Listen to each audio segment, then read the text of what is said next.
Support comes from the Missouri Forest Products Association, saluting Earth Day on April 22nd with an ongoing commitment to help offset carbon emissions with sustainable harvesting of Missouri forests. Details at choosewood.com.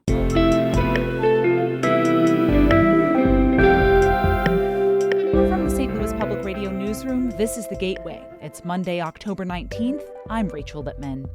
Ahead, St. Louis voting rights advocates are concerned about voter intimidation at the polls on Election Day. Especially since President Donald Trump encouraged people to go to polling sites and observe voters. Now, to be clear, voter intimidation is illegal under state and federal law. A conversation with Marissanne Lewis-Thompson and Andrea Henderson about the concerns voters of color have with the 2020 election. First, the news. 7 months into the coronavirus pandemic, and Missouri continues to report record numbers of new cases. The state saw 2,357 new cases of the virus on Saturday, which set another record, and then 1,700 new cases on Sunday. The positivity rate over the last 7 days is nearly 20% statewide, and the data dashboard shows 6 counties where more than 50% of the tests performed have come back positive. Despite those rising numbers, Governor Mike Parson has refused to issue a statewide mask mandate, relying instead on calls for, quote, personal responsibility. Local voting rights groups are seeking volunteers to make sure voters can securely cast their ballots this election. The Missouri chapter of Election Protection will host a virtual training series beginning today to help people learn how to monitor polls, social media, and contact a legal hotline. All volunteer opportunities are contactless or remote. Jennifer Lohman is the director of the St. Louis Area Voter Protection Coalition. She says the effort will help limit voter suppression and intimidation. We'll take volunteers from anywhere in Missouri just to be that helpful presence at the polling places so voters know that somebody is on their side and is there to offer information and help to them. Lohman says volunteers will report problems at the polls and connect people with lawyers if necessary. Preliminary data show the opioid epidemic is worsening in Illinois, and those at greatest risk of an overdose are Black men in their 50s. Christine Herman reports. The trends in Illinois differ from what's happening nationally. The most recent CDC report on the issue shows that nationwide, the highest rate of opioid overdose deaths occurs among white people in their 20s and 30s. Elise Wessel, an addiction medicine doctor at Carle Hospital, says ERs across the state are seeing more than 2,000 overdose visits every month. And this is an increase of 30 to 40% over 2019, which itself was the highest year in record. Wessel says most people with an opioid use disorder do not receive life-saving medications to treat addiction, and that greater efforts to educate physicians and the public and address the persistent stigma could help close that treatment gap. I'm Christine Herman.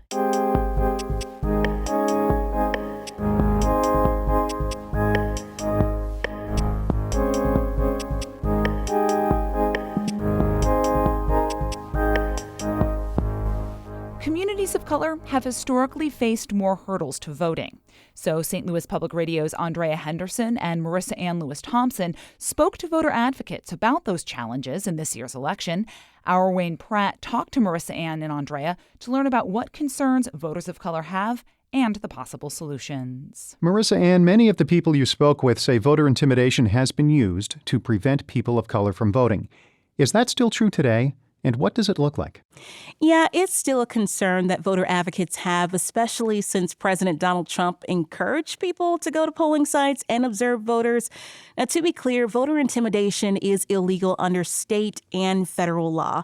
I spoke with Denise Lieberman all about this. She's the director and general counsel to the Missouri Voter Protection Coalition. She says on the inside of the polling places, you have people known as credentialed challengers.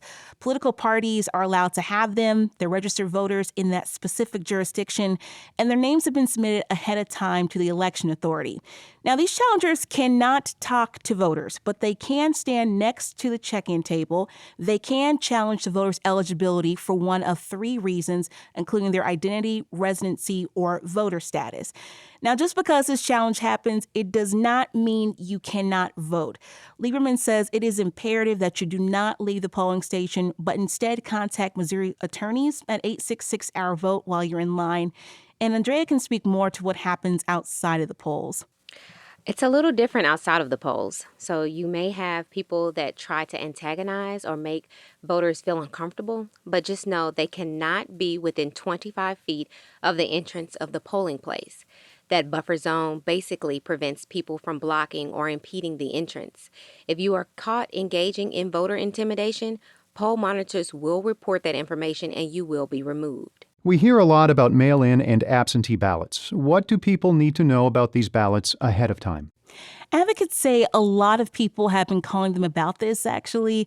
You can apply for an absentee ballot. However, 5 out of the 7 reasons require a notary, including being absent on the day of election from your jurisdiction or religious belief or practice.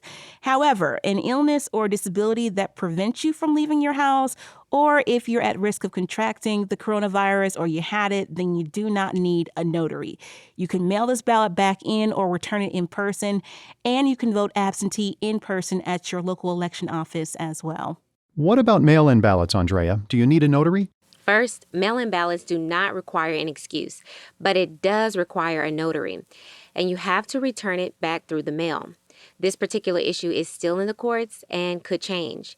There is a key deadline coming up, so remember, October 21st is the last day to request an absentee or mail-in ballot. And where can people find a notary? There are over 100 places to go, including libraries, local civil rights, and religious organizations, and you can find a full list of those on our website. What about those who can't get to the polls? What kind of options do they have, Marissanne? So the St. Louis chapter of the A. Philip Randolph Institute will be providing transportation to and from the polls on Election Day. They've also extended that effort to include offering rides to those turning in absentee ballots in person. Now, that's specifically on Tuesdays and Thursdays, and you need to call ahead of time through their hotline, and you can find that information on our website. Are voters of color afraid to go to the polls because they've been more susceptible to contracting the virus? Well, while speaking with a few voting rights advocates, some said that many African Americans in the region are not as afraid to vote in person as they were for the primary elections. I spoke with both city and county board of elections directors, and they said they are taking the health and safety of all voters seriously during the coronavirus pandemic. Both city and county officials say hand sanitizer will be inside each polling location, along with social distance markings on the floors. Election judges will disinfect every machine after use. And if you do plan on voting in person, make a plan before Election Day. Double check your registration, make sure you have your ID, and please confirm your polling place ahead of time. That was St. Louis Public Radio's Marissanne Lewis-Thompson and Andrea Henderson talking with Wayne Pratt about the challenges voters of color may face in this election. Maria Altman edited that piece. The executive editor of St. Louis Public Radio is Shula Newman. The music you hear on The Gateway is by Ryan McNeely of Adult Fur. I'm Rachel Lippman, and from the St. Louis Public Radio newsroom, this has been The Gateway.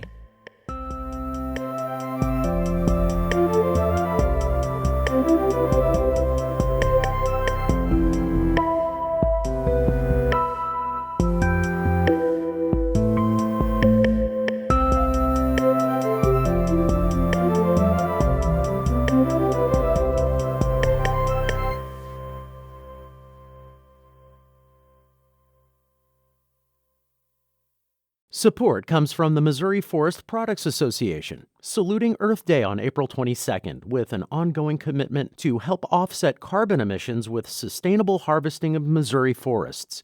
Details at choosewood.com.